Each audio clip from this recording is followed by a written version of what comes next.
Hello and welcome to the Gonzales Mitchell Show. I'm Clay Mitchell, And I'm Patrick Gonzales. and today Patrick and I are going to talk about the Democrat National Convention that's going on this week. Just started today. There was a little preview of it last night. There was a live stream of some things going on, and we're going to touch on those subjects. So I want to start off by saying, Patrick, in my best Marvin Gaye, what's going on? What's going on? Ooh, baby, this is going to be a really groovy week in the Windy City, Chicago. Chicago, hog butcher for the world, tool maker, sweet out the you know what. City of the big shoulders. Oh, baby, I am grooving back to 68. I have got such a positive vibe right now. I've been flashing back all day, Clay, to the first day back in 68 when Abby and I are outside organizing everything. And we felt so mellow. So the vibe was so good. And that was long before he and I started smoking weed and dropping acid. I mean, it was just generated by natural, just organic feelings of getting ready.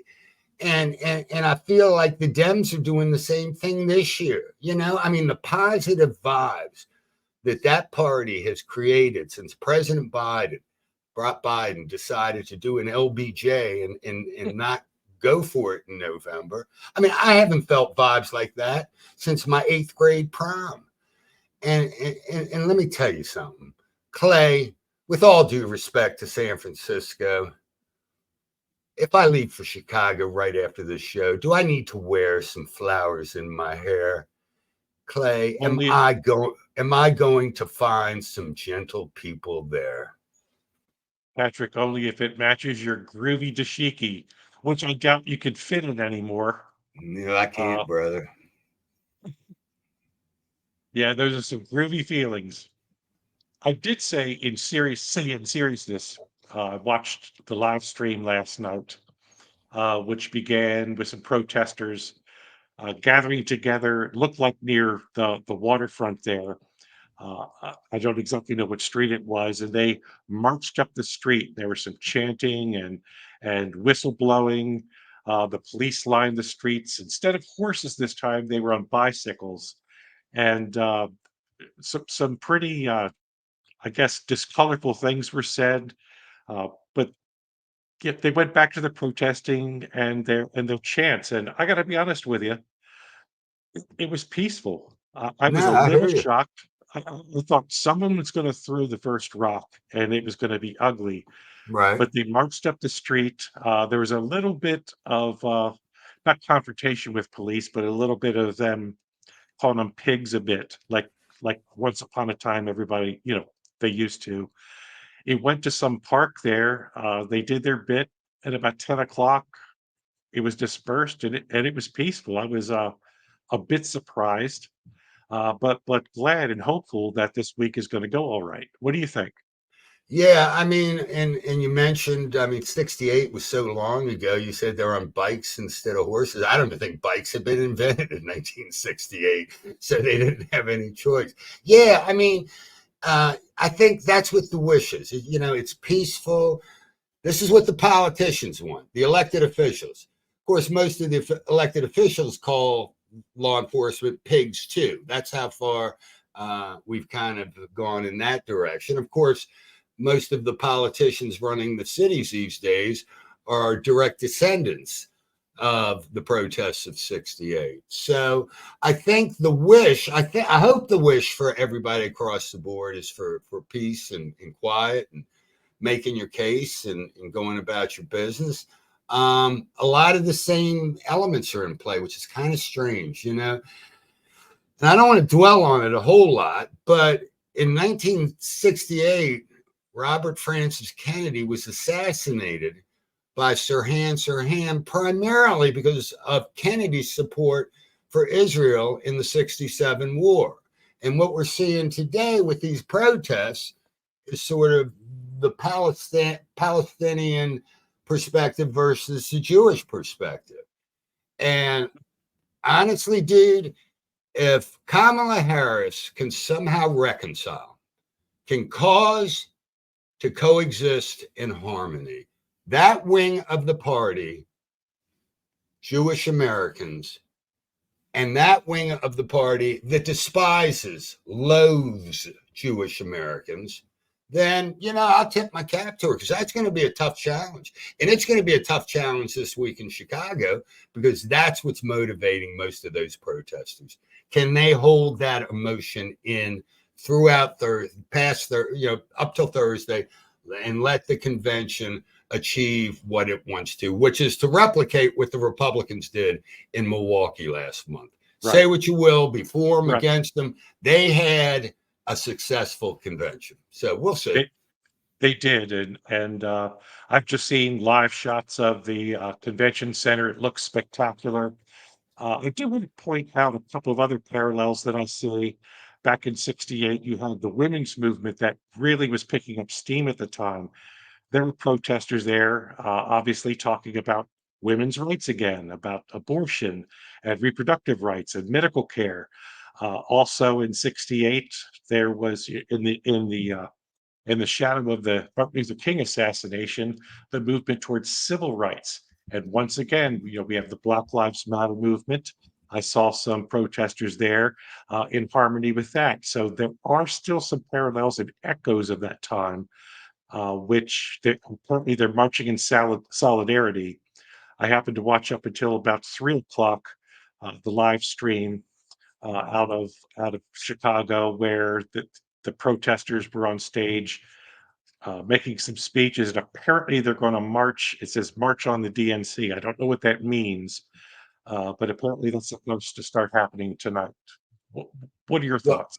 Well, they are. I'm hearing that they're saying some pretty graphic things on stage outside, but that's just SOP for a protest rally of this nature. Right. And a lot of it doesn't get reported, and quite frankly, I'm glad it doesn't get reported, because I don't want to hear it. Right. I don't want to hear. I don't like foul mouth language unless it comes out of my mouth.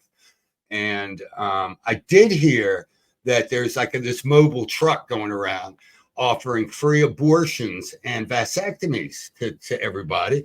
And I was thinking, if I do in fact go to Chicago after the show, I might go get a free vasectomy. I mean, what the hey? If it's free, it's free, and I'm going to take advantage of it.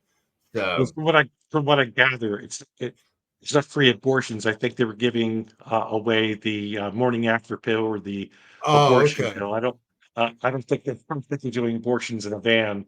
We're not. Okay. We're not 56 years ago in that regard. I don't think. But again, I think they're perfectly within their rights to send that message out and do it peacefully.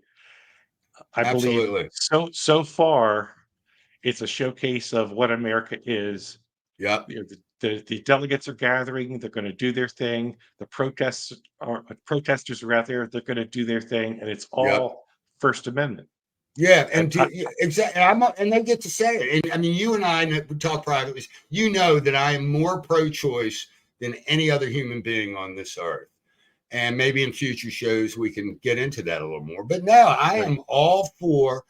Dude, I have a very simple philosophy in life. Live and let live. Fair is fair. And my rights, your rights exist inalienably until I invade your space or you invade my space. Now, what does that mean? Well, that's what government and laws are for. If I pull out a gun and shoot you, I have invaded your space.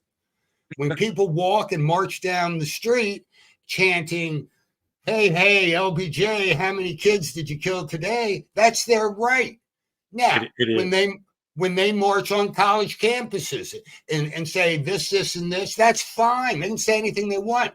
But that's private property. At some point, when they trespass into an area or beyond that, invade someone else's space, either literally or figuratively, then, we got some issues. But we'll see. I mean, dude, I am a live and let live kind of fella. Right. And I'm socially a libertarian with all that. Do your own thing, just as long as it doesn't hurt anybody else. I'm with you on that. Hey, So the other thing tonight, very symbolic. President Biden's going to speak, and it's sort of the end of an era. It is the end of an era. The baton's going to be handed off to Kamala Harris and a new generation of leaders. Wh- what is your thoughts on that? The symbolism of that? in a totally serious way, Clay, now I am flashing back to 72. And at first, I'm in 10th grade in the spring of 72, living on the Delaware Maryland border. And I'm seeing all these signs for this dude named Boggs running for Senate. And I noticed it because one of his relatives was in one of my classes. But at the time, I'd also see these Biden signs. And then we fast forward to the following fall, November of 72. I'm living in Columbia with my dad. We got Nixon on the ballot against McGovern. And this 29-year-old dude on election day, 1972, defeats the incumbent Republican Caleb Boggs, Joe Biden. And I'm thinking back, man, that was 52 years ago. And Yeah. I'm just sort of, honestly, I'm going to leave all, personal, political feelings aside and wish President Biden nothing but the best. I hope he has a good farewell address tonight. And I'm looking forward to it. I will point out on a personal note, 1972, I think I was in middle school. I ran for class president, and my theme was "Clay for you" in '72. I won in a landslide, and that's all I'm going to say about that. No, dude, with a slogan like that, I mean, I don't remember doing any polling for you during that election, but if I had, I think I would have seen beforehand the landslide coming. I do see, Biden speaks tonight. President Obama and President Clinton, and I think Hillary Clinton are going to speak this week, and it really is sort of that last of the baby boom sort of generation, handing it off to Kamala and her crew and her supporters, which really does have a younger vibe Mm-hmm. than the prior presidents, and it's going to be something to see. And hopefully, it'll be a peaceful inside and outside the convention center, and we'll see how it goes.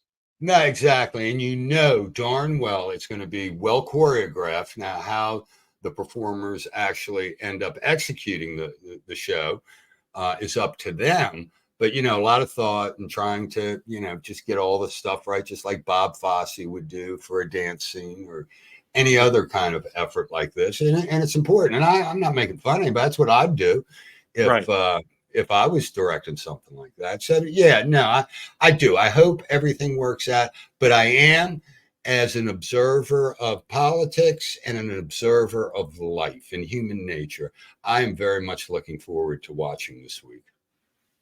Well, I think if you're game for it, we'll watch what goes on tonight, and something comes up, we'll pop back on here again and say a few Let's things about it. let's do it, man. Because when President Biden gives his speech, I'm sure there's going to be a lot of commentary afterwards, and we want to give the Maryland perspective of it. Absolutely. So, Patrick, what did you learn in class today? Well, Clay, I learned I need to do my homework the night before and not go out drinking. So I ain't gonna make that mistake again. Good for you, Patrick. And let's get a sweet tea and watch the convention on television tonight. And we'll get back together again. So until then, goodbye, Patrick. Say goodbye, Patrick. Goodbye, Patrick, and arrivederci, baby. We'll see you all next time.